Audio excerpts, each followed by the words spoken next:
สลัดไม่เพิ่น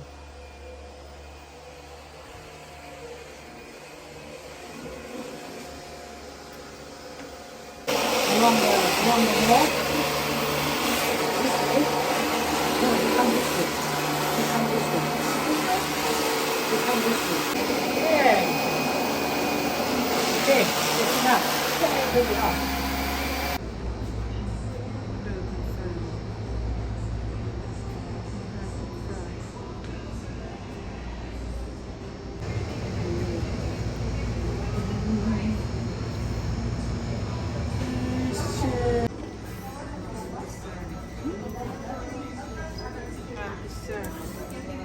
สลัดก่อน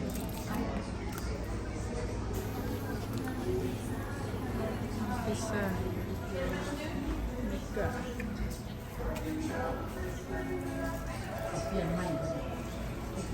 พริกดีสิright there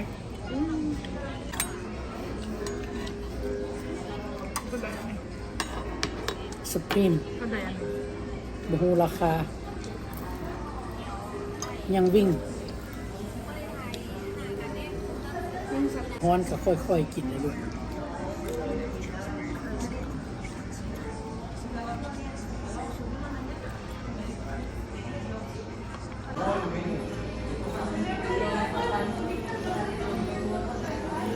มาเดินกินพิซซ่า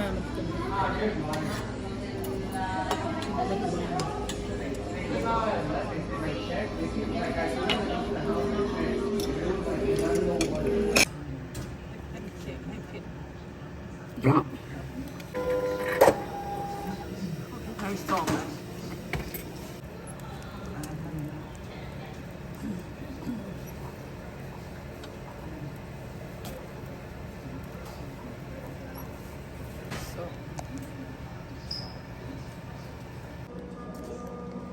ให้แนนหนึ่ง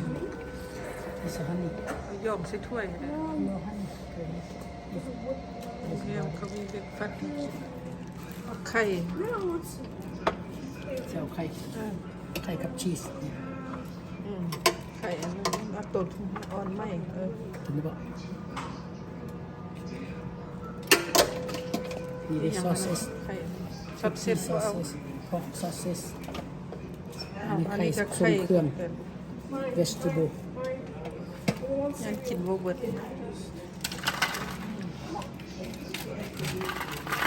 อย่าไปหลายลูกกินบ่เบิดดอก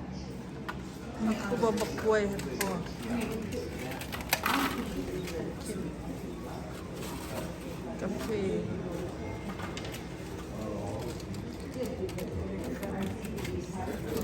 พอละเปรี้ยวข้าวจีนะข้าวจีมัน พิจิตรพักคืนนึง เศร้าแค่อาหารเศร้าพร้อม มานอน มาเศร้าเฮียนเขาได้กินอาหารเศร้าพร้อม Say hello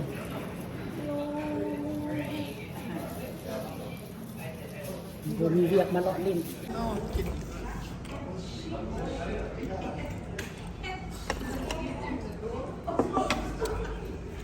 โอเคส้มเผ็ดอ่อนซุป